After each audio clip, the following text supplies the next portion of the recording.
Hey, it's me, it's she, and welcome to yet another episode of No Edges. No Edges, you know how the story goes. I need you to like, share, subscribe, all of that jazz. Comment like crazy, please, I beg. I need you to let me know how your sis is doing. Not even your sis, sorry. Rewind. I need you to let me know how your auntie's doing, because I'm aiming to be the world's favorite auntie. So I need you to let me know how your auntie is doing. Before we start this episode, I'm gonna need you to do me one big favor. I feel like somebody needs this. I don't know who needs this, but I think somebody needs this. We are coming to do some affirmations, okay? What I want you to do is close your eyes. Now take me seriously, yeah? Take me seriously. I know I like to joke all the time, but this is very serious. I need you to close your eyes. I need you to take a deep breath. And I need you to repeat after me. I am strong. I am powerful. I am incredible. Now I want you to take another deep breath and I want you to repeat after me again. Okay? I am strong. I am powerful. And I am incredible. Thank you. Sometimes I feel like there's not a lot of people, or maybe there's no one in your life that tells you that you are these things. So sometimes you just need to tell yourself that I can do anything in this world. And I am an incredible person. Whether you've been through rejection, whether you've been through disappointment or shame, you are still an incredible person and your greatness is still within you. Sometimes you have to wake it up. That's why I just wanted to do a little bit of an affirmation. And this is not just for you, it's for me too, trust me. Anyways, let's get started. So as you know, the title is, it should be around how I caught coronavirus. Coronavirus! Coronavirus! Coronavirus. So now we're just going to begin with a little bit of a timeline as to how coronavirus came into the UK. Check this out. On the 31st of December 2019, the first reports of a mystery virus in Wuhan began to spread across the world. Chinese authorities say that they are investigating 27 cases but are unable to confirm the cause of the disease. On 12th of January 2020, China publicly shares the genetic sequence of COVID-19. A day later, the first recorded case outside of China is reported in Thailand. On the 31st of January 2020, England's Chief Officer, Professor Chris Whitty, confirms that 2 patients in England have tested positive for the new coronavirus. And mid-February, that is when I contracted coronavirus. You know what, looking back on it, I'm so grateful that if I was gonna catch it, like if it was my fate to catch it, I'm so grateful I caught it at the beginning of everything that happened, because the staff was so attentive because they didn't know what it was. They themselves didn't even know it was the vid. They were just so on it. I'm not saying that they're not on it now, but I feel like they're so under pressure and I'm not sure how I would have survived if they weren't as attentive as they was. So yeah, first and foremost, I just want to send my condolences to anyone that has lost their loved ones over this horrific virus. I've lost my auntie and it hurt like hell because she was one of my favorite aunties. And I just want to put it as a disclaimer as well to my colleagues and any friends that I have, that I didn't actually know it was coronavirus. I was told it wasn't coronavirus, but looking back, I have kind of weighed up the symptoms and I've just concluded myself that it was coronavirus. Just to put it out there that I didn't deliberately come and infect anybody. If I had known, I would have quarantined.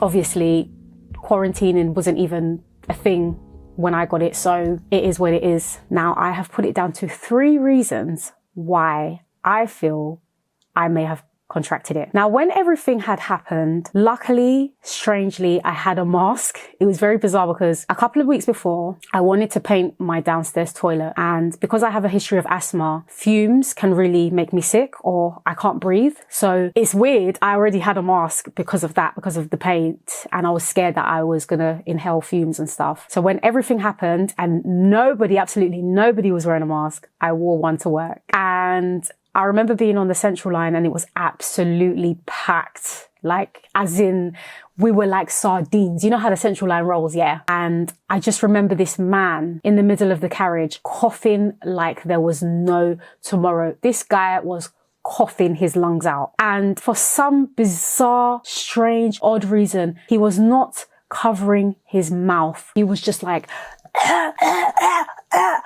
it was just coming out. And it got to the point where this guy was coughing so much, yeah, that the whole carriage moved and created a space just for him. So imagine the carriages pack out, but he had his own space because he was just coughing like mad. Before I'd realised this, obviously, when I get on the train, I can't breathe, like, naturally. So I pulled my mask down. But when I realised this guy wasn't going to stop coughing, I pulled it up. But I think by then it was too late. I feel like if that's where I got it, every single person on that train got it that day. Like, if that's where I got it. The second one is, I have a job on the weekends. I was sitting at the till, and how it works is the customers kind of stand over you like this. So I was sitting like this. And I remember this boy, he was just being annoying, right? And he was asking me questions. And you know, when they want to do something like naughty, but they try and flirt with you, like, oh, so what's your name? What are you saying, like? How old are you in that? You know, when they're trying to like distract you so that they can, I don't know, shoplift or whatever. So as he was speaking to me, this is very significant because this is where I kind of got like some symptoms, right? As he was speaking to me, spit left his mouth. And it's not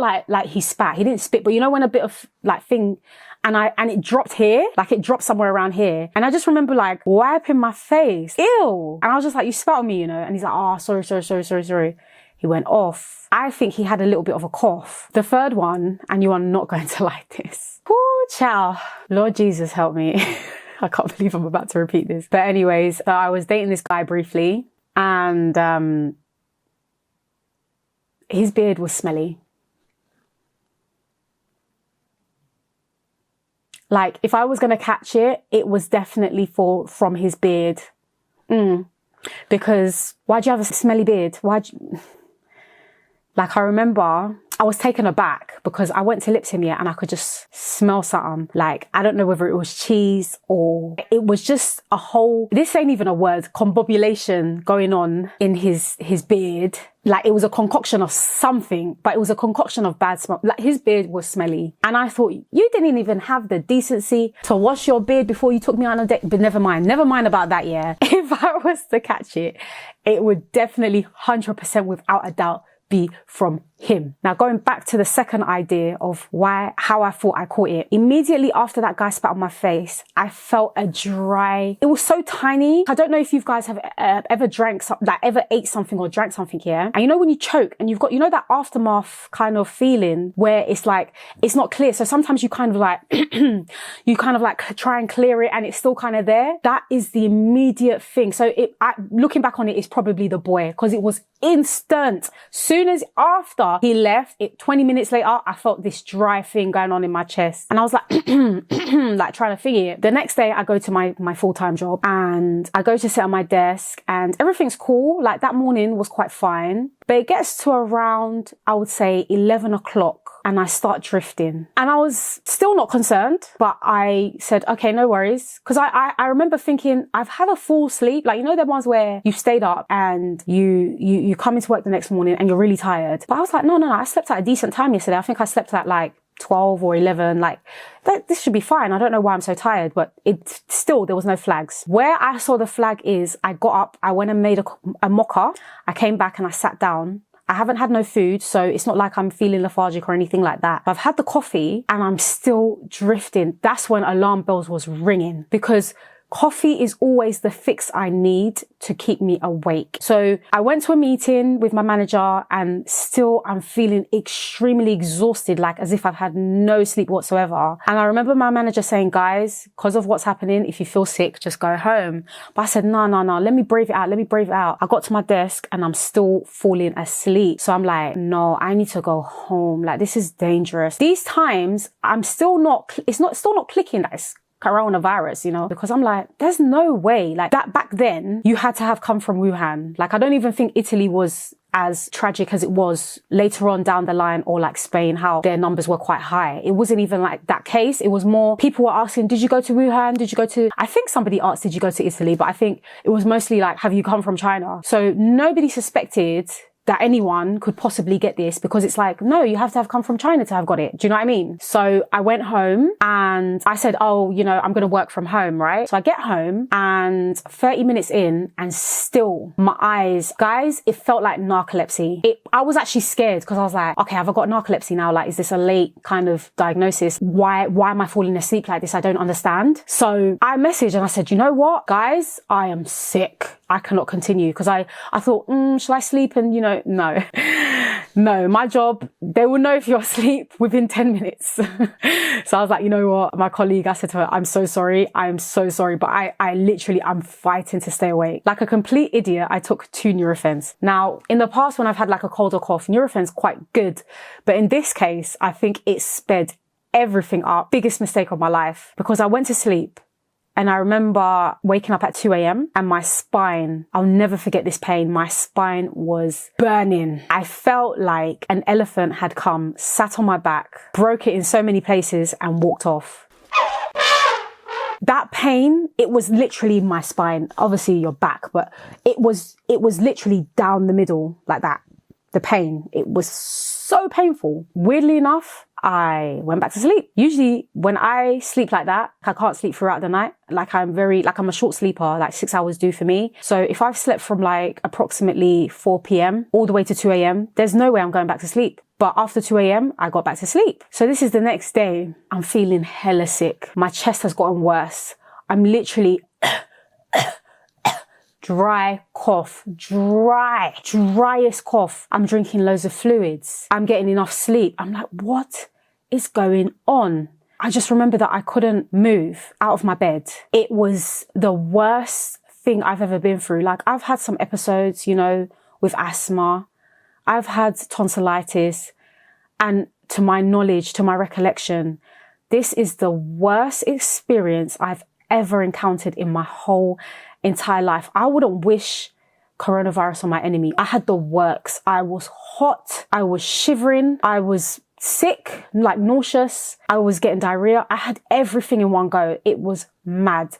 I could barely eat. My mum would come in and she'd try and put yogurt in my mouth. I couldn't eat it. It was horrific. The next day I thought, you know what? I have to go to the GP. I think it was too late, so I called 111. Now, I was explaining the symptoms and they said to me, have you been to Wuhan? Have you been to China? Have you been around anyone that's been to China? Not any of my colleagues. Maybe somebody's walked past me on another floor, but not that I know of. Have you been to Italy? No, you know, those questions there. But she's like, okay, no worries. And she's like, you know what? The way it sounds, I'm sending an ambulance. And I'm like, why? Can't I just go to my GP? Like, I'm still in my head thinking it's just a bad fever or it's just a bad cough. And even though it was pretty bad, but I thought, like, you know, some antibiotics will clear it up, or, you know, a hard case of paracetamol, something. I just thought, yeah, that'd be fine. But she was like, no, this sounds a bit serious, so I'm going to send the ambulance. So they send the ambulance, and I remember these 2 amazing women came to my room. My room was trashed.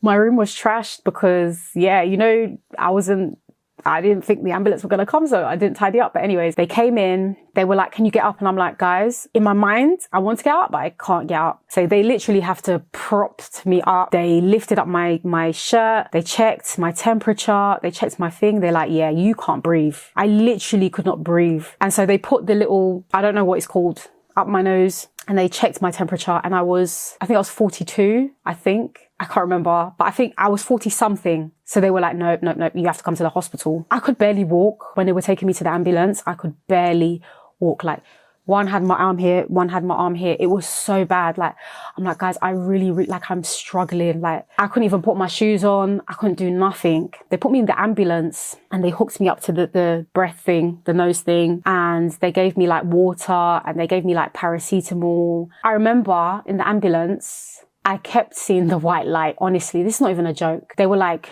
G, I'm going to need you to stay awake. I'm going to need you to stay awake. And I'm like trying so hard to stay awake. And I didn't understand why they were saying that. And I was like, let me sleep. Like, in my head, I'm like, I want to sleep. Like, I'm tired. Like, why are you not letting me sleep? But they kept on saying, G, like every 5 minutes, please stay awake. We're going to need you to stay awake. We're going to need you to stay awake. I'm like, damn, like, I can't assist catch some Z's. Like, damn. Anyways, I go to the hospital. I'm waiting. And still I'm like slouching and everything. And I'm in this hospital, this stretcher, and I'm laying there and there's a nurse going round and he's like, you need to wake up. It's right there and then that I realized I was going in and out of consciousness and I didn't realize. It's actually true. I felt like it was a deep sleep, but I had no control over it. So eventually, after waiting for so long, they put some drips on me, and I think it was 2. They put 2 drips on me and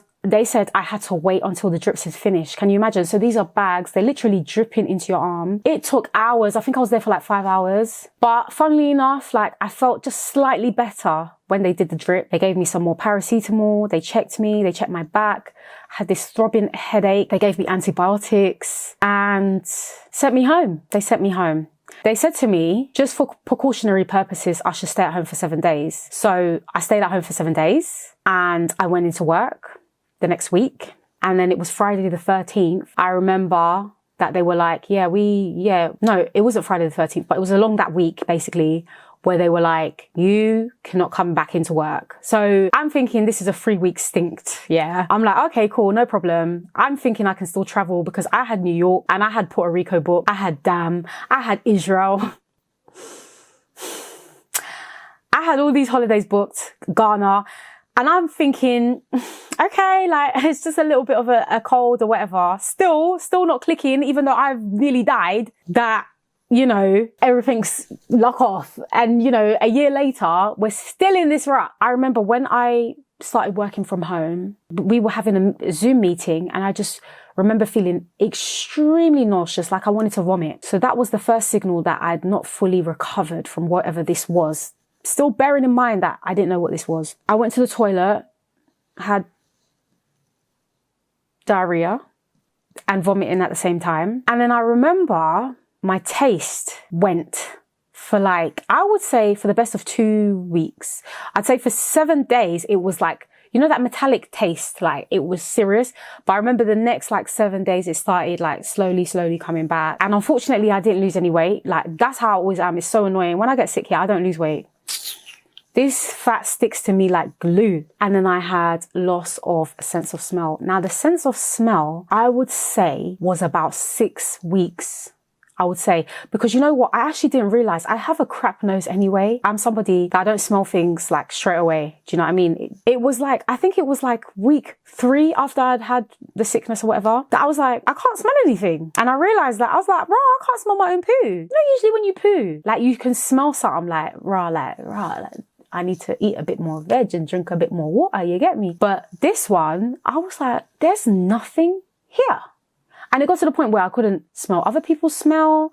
I couldn't smell when my mum was cooking. Like, my mum would be like, can you not smell that? I'm like, no, my sense of smell was gone. Now, a lot of people would be annoyed by that, but I'm not going to lie. It was bliss for me. I mean, don't test me, Lord. Like, I don't want to not smell forever, you know, but it was nice for that little period. I know people have like serious conditions where they can't smell at all. I wouldn't like to go through that, but it was nice for the time being. Do you know what I mean? But guys, when I tell you that I almost died, it was the worst experience I've ever been in my whole entire life. Looking back on it now, I'm very, very, very fortunate. I had 2 amazing paramedics. I wish I could find them. I think one was from New Zealand and maybe one was from here. Very young. They should be in their mid-20s, maybe early. Very caring, very attentive. And I just worry about them because they weren't wearing masks at the time. Who knows? They might have caught it. And I kept saying to them, I think this is coronavirus. They're like, no. These times, no one's taking this thing seriously. Even the paramedics. I'm like, I think it's coronavirus. I think it's coronavirus. When I recovered, I went to the doctors. I went to the GP actually, to collect some antibiotics. Because again, nobody knows what I had was. They called it a chest respiratory infection. That's what they called it at the time. So when I got to the reception, I saw the woman there and she was like, I'm really sorry, but can you step back? I'm like, whoa, why? She's like, I need you to fill out this NHS form online. Your symptoms, I've got your symptoms. They're exactly the same as coronavirus. And I'm like, this woman is crazy. I'm like, I've had a respiratory tract infection. Like, I don't even know what you're talking about. Like these times I'm like, no, I ain't got the V. What are you talking about? But anyways, I filled out this form for her. She's like, yeah, I just have to be safe. Have you been to Wuhan? Wuhan, this silly question, have you been to Wuhan? I'm like, no, I haven't. Not knowing that after all of that, it didn't matter where you came from, you can still get it. Like anyone can get it. Anyone can get the vid. She was like, yeah, can you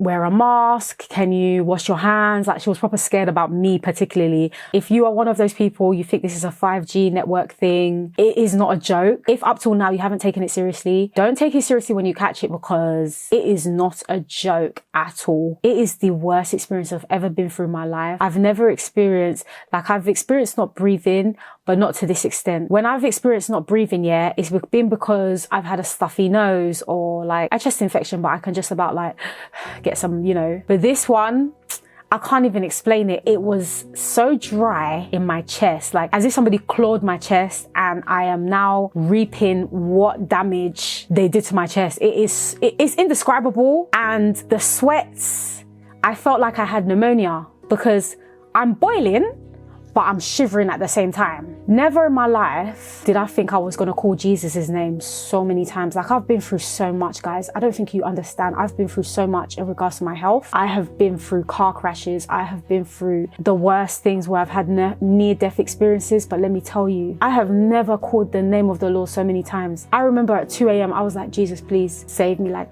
I ain't ready to go yet. There's a burger that I ain't finished downstairs, and I ain't had my kids yet, and I ain't married. There's so much more I gotta do. I was just like, God, please, like, have mercy on me. Like, whatever I've done, forgive me. Like, I'm not ready to leave yet. So, guys, take it easy. Even with these vaccinations, please try and take it seriously, because you just never know. Not even you, who you can pass it to. I personally believe that's how my auntie passed. I know you want to turn up, I know you want to do whatever, but you don't want to catch this. It is not a joke. It will take you out. You will see that white light, yeah? You will see the gates of heaven. And for some of you, hell. I said it. Do what you gotta do. Start the book, start the vlog, start the business. Do something, okay? Because one thing you don't want to do is catch the vid. As always, it's lovely talking to you guys. This is not only for you, this is for me. This is therapy for me. I mean, this is nice, you know? You know how the story goes. Like, comment, subscribe, send it to your aunties and your aunties' aunties and your friends of your aunties' aunties, and let me gain my title as the world's best auntie. All right, speak to you guys soon. Bye.